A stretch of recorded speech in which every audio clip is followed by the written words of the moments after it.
사랑합니다. 우리는 지난주에 우리가 얼마나 연약한 존재인지 말씀을 통해 배웠습니다. 맹세하지 말라, 도무지 맹세하지 말라 하신 이유는 우리가 어떤 약속을 해도 지킬 수 없는 사람이기 때문에 그렇습니다. 혹 나 자신을 너무 신뢰해서 내가 섰다고 생각하는 사람들은 넘어질까 주의하라는 교훈을 우리가 2주째 받았습니다. 약속하려 하지 마시고, 맹세하려 하지 마시고, 내 계획대로 해보겠다고 하지 마시고, 그저 우리에게 약속하시고 그 아들을 우리에게 내어주신 분, 나의 하늘 아버지께 늘 나아가서 의지하는 우리가 되기를 간절히 바랍니다. 그 말씀 이후에 새로운 계명을 주시는데요, 눈은 눈으로 이는 이로 갚으라 하는 것을 너희가 들었으나 동해 복수법에 관해 주님께서 해설하십니다. 해를 당했으면 당한 해와 동일한 방법으로 복수하라는 건데요, 출애굽기 말씀을 통해 계명을 확인하시죠. 그러나 다른 해가 있으면 갚되 갚아야 될 해가 있어요. 생명은 생명으로, 눈은 눈으로, 이는 이로, 손은 손으로, 발은 발로, 된 것은 된 것으로, 상하게 한 것은 상함으로, 때린 것은 때림으로 갚을지니라. 이 동해의 복수법은 크게 4가지 범주에 대해서 다룹니다. 고의로 이웃을 살해했거나 짐승을 죽였거나, 또 이웃을 상해했거나 임산부를 상해했을 때 동해 복수법에 의해 복수할 수 있습니다. 그런데 이 동해 복수법을 하려 할 때 반드시 점검해야 할 게 있습니다. 그게 고의로 일어난 거냐 아니냐 하는 걸 반드시 확인하라는 겁니다. 고의면 복수할 수 있고 고의가 아니면 복수할 수 없습니다. 이 고의의 범주 안에 내가 소유하고 있는 내 짐승이 들이받는 버릇이 있어요. 그래서 남의 짐승을 죽였어요. 들이받는 버릇을 알고도 그 짐승을 훈련시키거나 그 짐승을 잘 가두어 두지 않아서 이웃에게 손해를 끼치면 그것도 고의의 범주에 해당해요. 이렇게 고의성을 가지고 먼저 이 동해 복수법을 시작을 하는데, 이 동해 복수법을 우리에게 주신 이유가 있죠. 크게 2가지입니다. 첫 번째는 이 사악한 고의성이 있는 죄를 엄중하게 처벌해서 하나님의 나라를 이루어야 할 그 땅에 이 죄가 다시는 반복되지 않게 하려는 하나님의 의도가 있죠. 2번째는 해를 입었을 때 감정이 격해져 가지고 내가 해를 받은 것 이상으로 보복하면 안 돼요. 반드시 내가 해를 받은 만큼 그 범위 안에서만 복수해야지, 감정을 따라 행동한다든지 내 기준을 따라 행동하면 거기는 천국이 만들어질 수 없기 때문에 동해 복수법에 따라서 복수해야 할 범위까지도 다 정해 주셨습니다. 이것이 눈은 눈으로 이는 이로 하는 동해 복수법의 의도였어요. 그런데 주님께서 이 말씀을 바꾸세요. 나는 너희에게 이르노니 악한 자를 대적하지 말라. 여기 이 악하다 하는 말의 헬라어 사용은 주로 마귀에게 붙여지는 단어입니다. 혹은 마귀가 움직여가고 있는 세상을 의미할 때 이 단어를 사용하는 거예요. 그렇게 사악한 사람이 있어도 대적하지 말래요. 대적하지 않을 뿐 아니라 오히려 구체적인 행동 강령을 5가지를 주시는데 한번 확인하시죠. 누구든지 오른뺨을 치거든 왼편도 돌려대며, 이 원수 같은 마귀 같은 이 사악한 녀석이 내 오른뺨을 때려요. 예전에는 왼손잡이는 장애인 취급받았어요. 그래서 다 오른손을 썼어요. 오른손으로 상대의 오른뺨을 때리려면 여러분 알고 계시는 것처럼 손등으로 툭툭 쳐야 돼요. 이건 무슨 뜻이죠? 무시하고 조롱하는 뜻입니다. 사악한 사람이 내게 와서 내 오른뺨을 툭툭 치면서 조롱하거든 왼편도 때리라고 돌려주려는 거예요. 너를 고발하여 악한 의도를 가지고 법에 의지해가지고 날 고발해버려요. 반드시 그렇게 하겠다는 거죠. 속옷을 가지고자 악하게 의도를 가지고 너에게 오거든 겉옷도 내줘라. 누구든지 너로 난 안 가고 싶은데 억지로 폭력적으로 오리를 가게 하거든 그 사람과 심리까지도 가져라. 더 가져라. 너에게 구하니? 너에게 꾸고자 하니? 그런 말 별로 안 듣고 싶죠.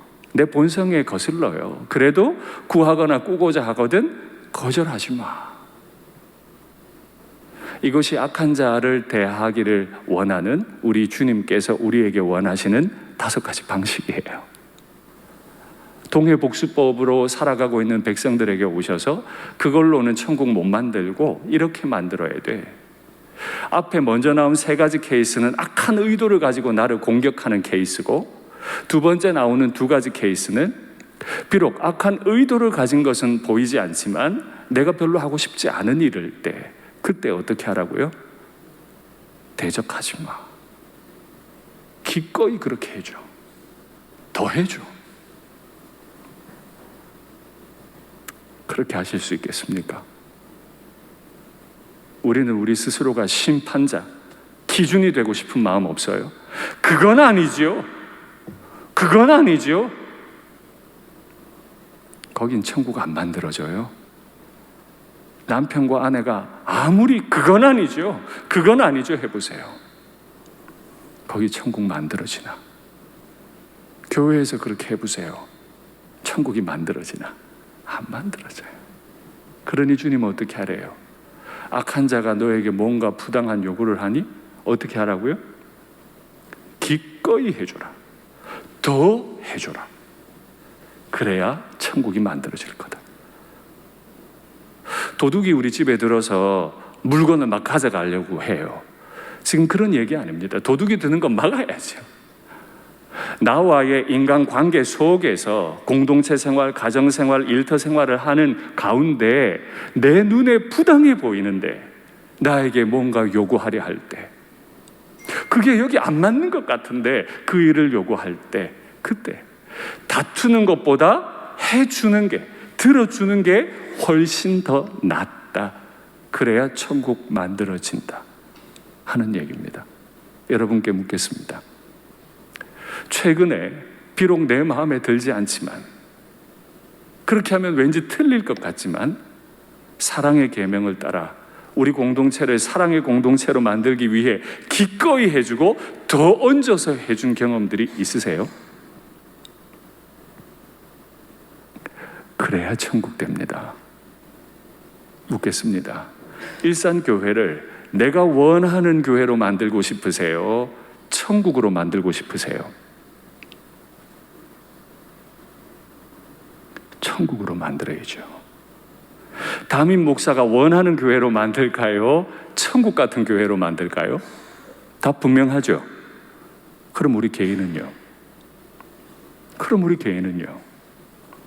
약속한 것도 못 지킬 만큼 연약한데 선줄로 생각하면 넘어질 건데 내가 어떻게 사람들을 판단하고 좌우지해서 옳고 그름을 따지겠어요?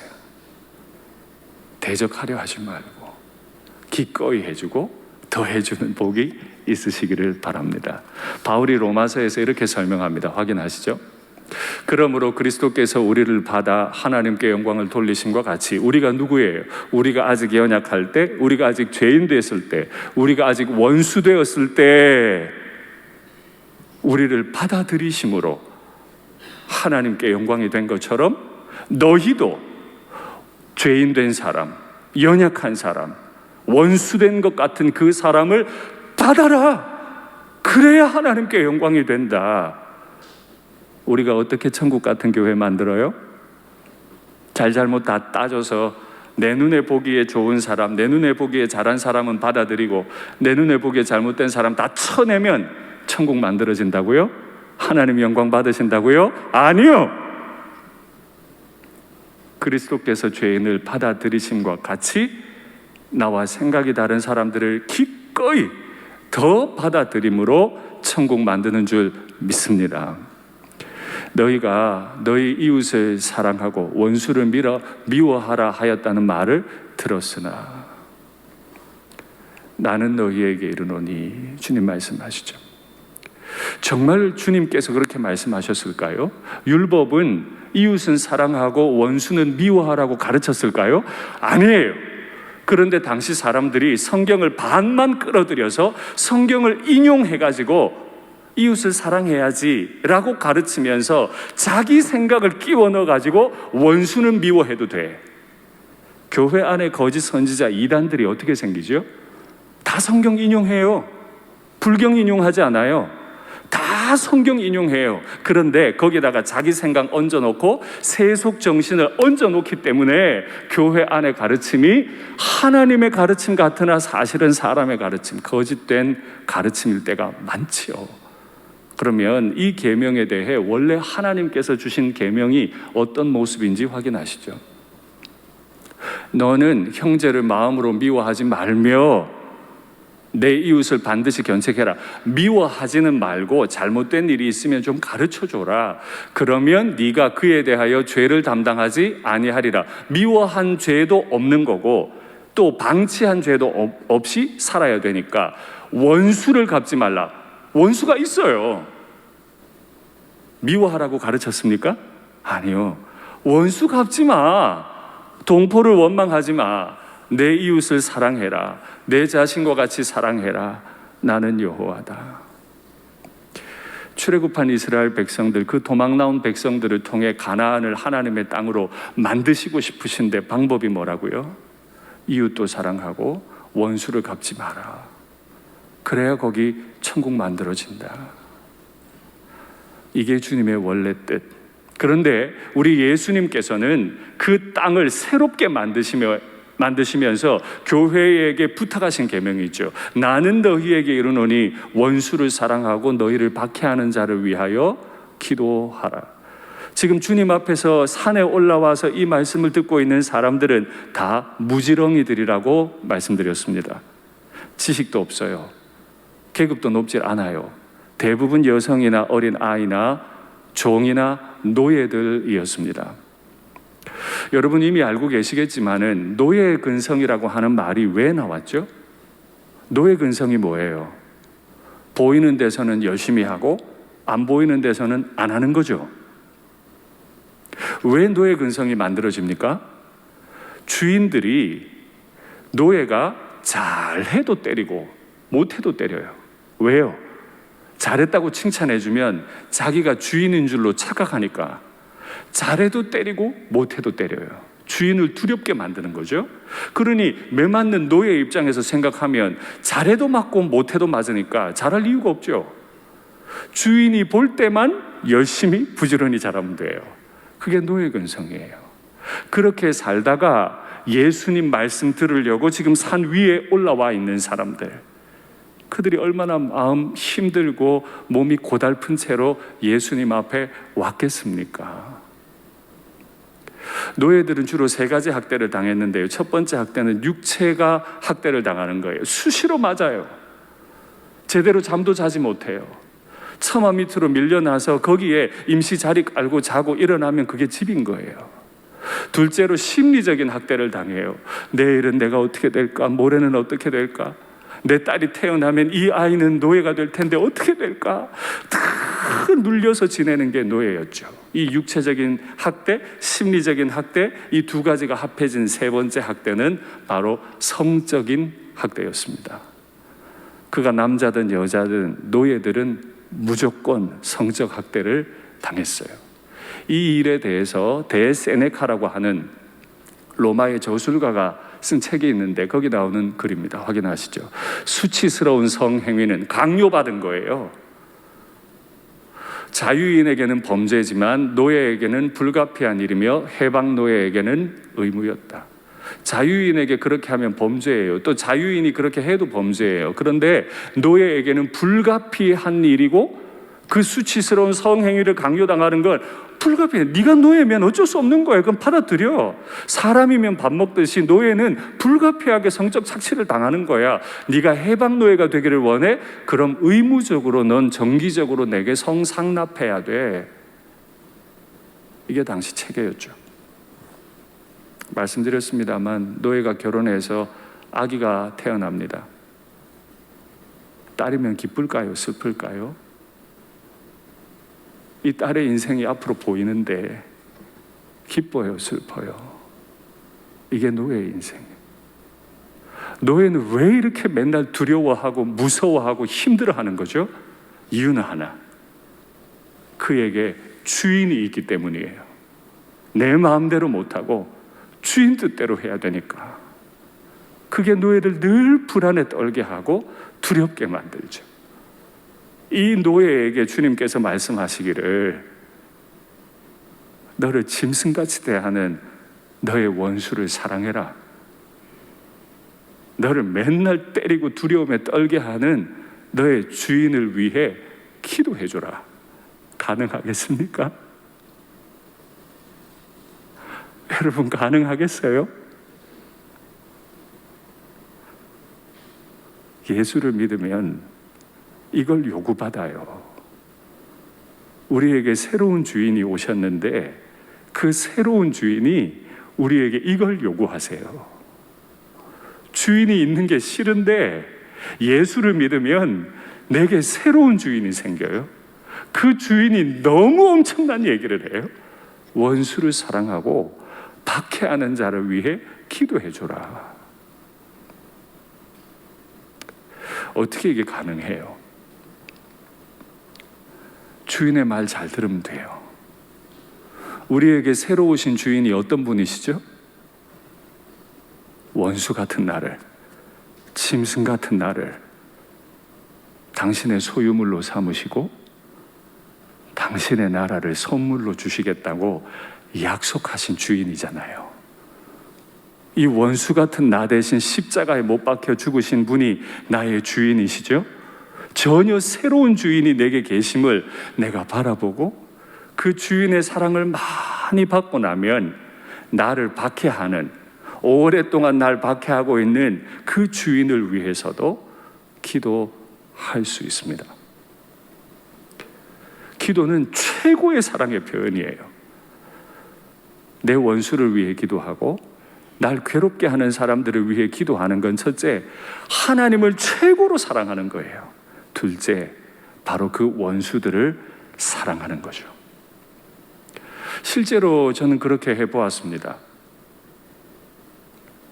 진짜 보기 힘든 사람들 미워하지 말고 밀어내지 말고 그분들의 이름을 부르고 더 축복하세요. 노예 입장에서 우리 주인이 나 자꾸 때리는데 주인 잘 되게 해주세요. 일터에서 나랑 안 맞는, 되게 안 맞는 사람이 있어. 보기만 해도 불편한데 저 사람 잘 되게 해주시고 저 사람 진급하게 해주세요. 막 속상합니다. 야, 이게 내 본성에 맞느냐, 저 사람 퇴사하게 기도해야 되는 거 아니냐 생각이 들지만은 내 주인이 그걸 원치 않으신다니까요. 그러면 천국 안 돼요. 누군가는 내가 퇴사하기를 기도하고 있을걸요. 그러니 그 상사를 위해 축복하고 잘되게 해달라고 기도하세요. 그리고 조금씩 붙이세요. 아버지, 내가 너무 힘들어요.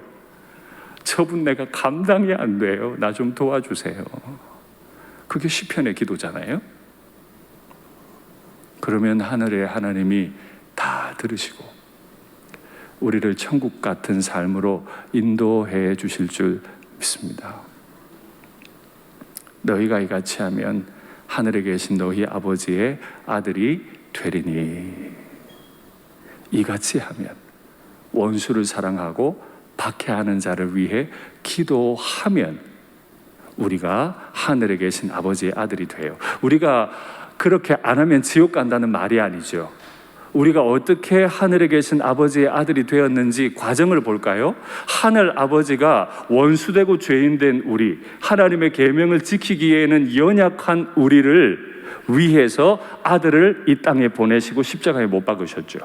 그 아들은요, 이 원수되고 연약하고 죄인된 나를 위해 기꺼이 십자가를 지심으로 이 천박한 인생에게 그 고귀한 보혈을 허락하셨죠. 성령께서는 그 삼위 하나님의 일을 우리에게 알리기 위해 내 속에, 이 지저분한 마음 가득한 사람의 인생 속에 오셔서 내주하심으로 날마다 하나님의 사랑을 우리에게 가르치시는 줄 믿습니다. 하나님께서 우리에게 행하신 일이 뭐예요? 삼위 하나님이 연합해서 콜라보해서 나라고 하는 걸작품을 만들어내신 것인 줄 믿습니다. 우리는 걸작품이에요. 내가 걸작품이면 나와 생각이 다른 그분도 걸작품인 줄 믿습니다. 아멘. 남편이 아내를 이야 걸작품이요, 아내가 남편을 이야 당신은 걸작품이요. 거기가 천국이죠. 거기가 천국이죠. 말씀 확인하시겠습니다. 너희는 다시 무서워하는 종의 영을 받지 아니하고, 늘 무서워했어요. 주인이 때릴까 착취할까 늘 무서워했는데 그런 영을 받지 않고 이제는 양자로 완전히 아들로 받아들여졌으므로 2000년 전에 로마 황제들의 많은 수가 양자가 황제가 됐습니다. 요즘 같은 양자의 개념이 아니에요. 양자가 됐다는 건 그냥 아들이 됐다는 거예요. 우리가 아빠 아버지라고 부르짖느니라. 하늘의 하나님을 내 아빠라고 고백하는 순간에 하늘의 대권을 나도 가지는 거예요. 나는 비록 이 땅에서 노예지만, 무지렁이지만 내 마음으로 하늘의 하나님을 아빠 아버지라고 부르면 나는 이 땅의 대권을 가진 사람, 이 땅을 바꾸는 사람으로 살아가는 사람으로 부름받은 줄 믿습니다. 그런 사람이 하늘 아버지의 아들이 되었다. 이게 얼마나 중요한 목표를 가진 것인지, 양자 삼을 때 그냥 불쌍해서 양자 삼아준 게 아니고, 그냥 천국 보내줄게 그렇게 양자 삼은 게 아니고 구체적인 방향과 목적을 가지셨어요. 말씀 확인하시죠. 우리가 알거니와 하나님을 사랑하는 자 곧 그의 뜻대로 부르심을 입은 자들에게는 하나님이 우리를 사랑하시는 데에 모든 것이 합력하여 선을 이루게 하세요. 우리 앞에 벌어지는 모든 일들이 선을 향해 있어요. 내가 고난당해도 그건 나의 선을 향해 있는 고난인 줄 믿습니다. 하나님이 미리 아신 자들을 또한 그 아들의 형상을 본받게 하기 위하여, 아들 예수님의 카피가 되게 하기 위해, 아들 예수님 졸졸졸졸 따라가는 인생에 되게 하기 위해 우리를 미리 예정하시고 구원하셨으니, 이는 그로 많은 형제 중에서, 이는 예수님으로 우리도 형제가 됐으니까 많은 형제들 중에서 예수님이 맏아들 되게 하려 하심이니라. 우리를 하나님의 양자로 삼으신 것은 우리의 집안이 완전히 천국 가문 되게 만들어 주려고 양자 삼았다. 그러면 그 아들의 형상을 본받으면 어떻게 행동해야 될까요? 기준이 있어요. 오늘 본문 확인하시죠.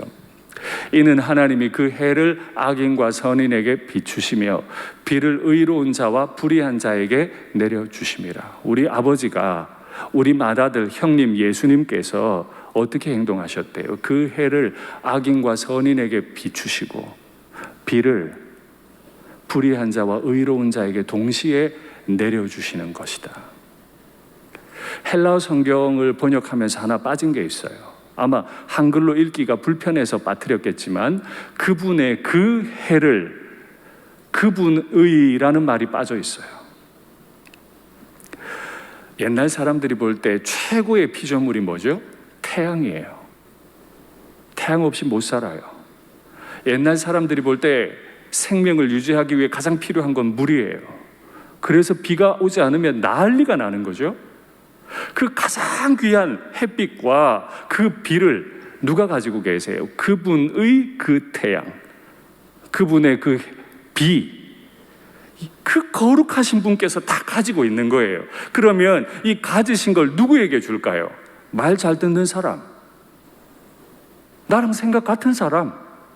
그런데 그렇게 안 하셨대죠. 어떻게 하셨대요? 악인과 선인에게 비추시고 불의한 자와 의로운 자에게 주셨음이니라.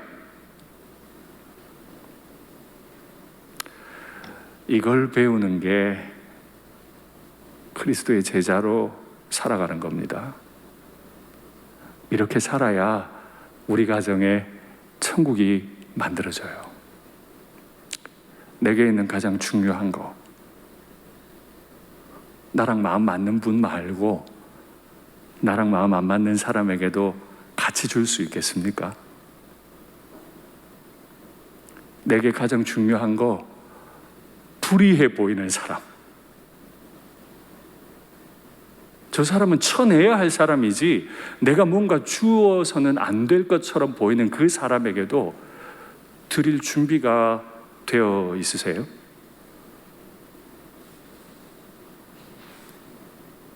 노예 입장에서 생각해 보세요. 자신의 주인에게 이걸 드릴 수 있겠어요?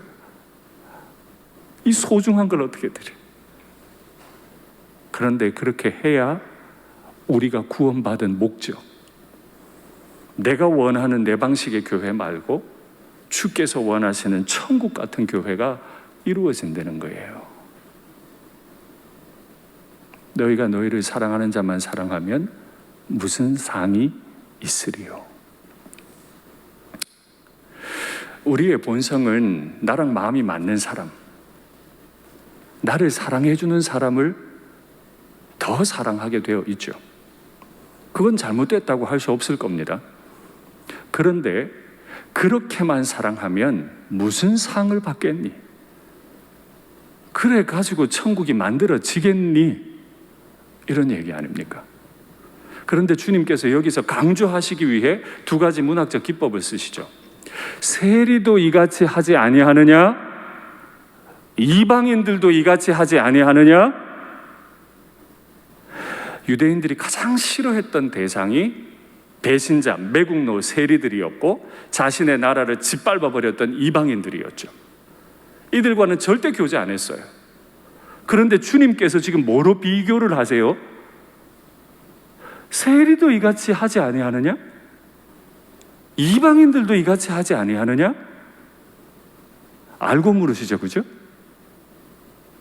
너희도 다 알고 있고 나도 알고 있는 거야. 한번 대답해봐. 이게 문학적 기법으로 뭐라고 제가 말씀드렸죠? 서리법. 서리법으로 물었다는 건 굉장히 엄중하게 강조하겠다는 거예요. 너희가 너희를 사랑하는 자만 사랑하면 너희가 그렇게 경멸하는 세리와 같아. 지옥의 불쏘시개라고 하는 이방인들과 같아. 두 번째 문학적 기법, 대꾸법이죠. 세리도 이방인도 이같이 하지 아니하느냐? 이같이 하지 아니하느냐? 서리법과 대꾸법을 경매가지고 강조를 하세요. 이제 마음으로 대답하세요. 여러분들께서는 여러분들을 사랑하는 자만 사랑하지 않으십니까? 나와 생각이 다른 사람도 얼마든 사랑하십니까? 내가 볼 때 의의 기준에 한참 모자라는 그 사람도 기꺼이 사랑하십니까? 옛날의 세리들은 로마에서도 환영받지 못했고 유대인들에게도 동족에게도 환영받지 못해서 자신들끼리 모임을 만들었어요. 그 모임의 이름이 길드예요. 길드. 세리 조합이죠. 자신들의 이권만을 위해 똘똘 뭉쳐 있었어요. 거긴 아무나 못 들어가요. 이방인들도 마찬가지예요. 로마가 법을 발전시켰는데 그 법의 목적이 뭐예요? 황제를 구별하고 자유민을 구별하고 노예를 구별해서 이 경계를 못 넘어가게 하는 거죠. 함부로 침범할 수 없도록 법으로 꽝 못 박아놨어요. 절대 그거 못 넘어가요. 세리도 그렇게 하고 이방인도 그렇게 해요. 그럼 교회는요? 교회 안에 유리벽 없습니까? 벽이 없는 것 같아요. 다 사랑한다고 말하고 다 찬송해요. 그래서 그 모임에 가보려고 하면 눈에 안 보였는데 갑자기 유리벽이 나타나는 거죠. 나랑 친한 사람, 오래 같이 일한 사람, 마음 맞는 사람 똘똘 뭉쳐 있어요. 다른 사람을 용납할 마음이 없어요. 주님이 물으세요. 일산교회야, 너희는 이같이 하지 아니하냐? 일산교회 담임 목사야, 너는 네가 원하는 교회 만들고 싶어? 천국 같은 교회 만들고 싶어? 거기에 저는 대답을 해야만 돼요. 우리는 어떤 교회 만들고 싶습니까? 우리 주님께서 우리를 불쌍히 여겨주시기를 간절히 바랍니다. 그러므로 하늘에 계신 너희 아버지의 온전하심과 같이 너희도 온전해라. 하늘에 계신 그 거룩하신 분이 온전하신데 이제 새로운 비교를 하시죠. 그분이 거룩하신 것 같이 너희도 온전해라. 온전할 수 있습니까? 그렇게? 이게 지금 그 말이 아니죠. 하나님이 아닌 우리가 어떻게 하나님같이 온전하겠어요? 그 말이 아니고 소극적으로 말하면 적어도 세리나 이방인에게 비교당할 행동은 하지 마라. 자기들끼리만 사랑하는 그 정도로 살지 마. 그게 소극적인, 그렇게 살지 마. 그럼 조금 더 넓히면 어떻게 해요? 악인과 의인에게 햇빛을 골고루 주시고 불의한 자와 의로운 자에게 비를 골고루 주시듯 너희도 무리 짓지 말고 편가르지 말고 유리병 만들어 놓지 말고 서로 좀 받아들이고 용납하거라. 그래서 우리에게 주시는 고린도전서 13장 말씀을 확인해야 됩니다. 확인하시죠. 고린도전서 13장이요. 내가 사람의 방언과 천사의 말을 할지라도 사랑이 없으면 소리나는 구리와 울리는 꽹과리가 되고, 내가 아무리 성경 말씀 많이 얘기하고 예언하는 능력을 가져도 사랑 없으면 소리나는 구리, 울리는 꽹과리, 우상 앞에 예배드리는 것과 같아요. 내가 예언하는 능력도 있고 모든 비밀, 모든 지식 알고 또 산을 옮길 만한 정말 엄청난 믿음을 가진 자라 할지라도 사랑이 없으면 아무것도 아니고, 내가 나에게 있는 모든 걸로 구제해요. 막 나누어요. 선교사도 파송해요. 심지어 내 몸을 불사르게 내줘요. 그런데 이것도 사랑 없이 할 수 있대요. 내 몸을 불사르게 내주는 것도 공명심을 위해, 나를 위해, 내 나라 만들기 위해 얼마든 할 수 있다는 거예요. 사랑이 없으면 내게 아무 유익이 없느니라. 여러분께 묻겠습니다. 의인을 사랑하듯 악인도 사랑하십니까? 의로운 자에게 나누듯 불의한 자에게도 나누고 계십니까? 그 사랑이 없으면 우리가 하는 모든 건 아무것도 아닙니다. 내가 많은 헌금을 드렸고 많은 봉사를 했어도 그건 아무것도 안 한 것과 같아요. 이번 주간에 명절 연휴가 시작이 됩니다. 한 가지만 부탁드려요. 여성분들, 시댁에 대해서 시월드라는 말을 쓰시면 안 돼요. 우리는 헤븐리 월드, 천국을 이루는 사람인데 나는 옳고 시댁은 부당해. 시월드라는 말을 쓰는 순간 거긴 천국 안 만들어집니다. 내가 옳고 시댁이 틀렸다는데 어떻게 천국 만들어져요? 남성들께 부탁드립니다. 명절 기간 동안 처월드라는 말 결코 쓰시면 안 돼요. 헤븐리 월드를 만들어야 될 사람들이, 하늘나라를 만들어야 될 사람들이 나와 너를 구별하면 됩니까?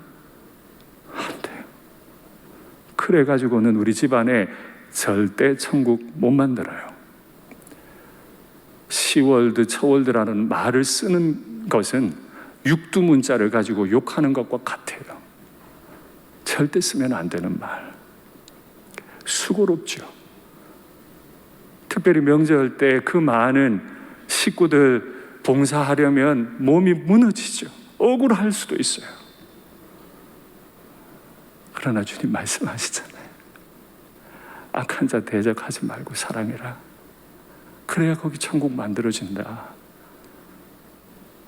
부모님은 자녀들의 수고를 좀 알아주세요. 며느리들이 얼마나 힘든지 알아주세요. 내 딸 친정에 왔을 때 그렇게 행동할 건지 좀 알아봐 주세요. 사위들도 알아주세요. 얼마나 힘들게 어렵게 살아가고 있는지 알아주세요. 그리고 자녀들도 부모님들의 그 외로운 마음, 조심스러운 마음을 좀 알아주세요. 기꺼이 받아주세요. 그러면 거기에 천국이 만들어지는 줄 믿습니다. 지난주에 받았던 마태복음 5장 37절, 악으로부터 나는 것, 섰다고 생각하는 우리의 거만한 마음, 그건 멀리 하세요. 오늘 본문 5장 44절, 악인은 받아들이고 사랑하세요. 악은 멀리하고 악인은 사랑하세요. 그러면 천국이 만들어질 줄 믿습니다. 말씀을 맺겠습니다. 우리는 일하려 하기보다 사랑하려 해야 합니다. 일하고 싶은 마음 멈추고 사랑하려 하십시오. 우리가 서로 사랑하면 하늘에 계신 우리 아버지께서 우리의 사랑을 타고 반드시 우리의 가정과 교회와 일터를 천국으로 만들어 주실 줄 믿습니다. 아멘.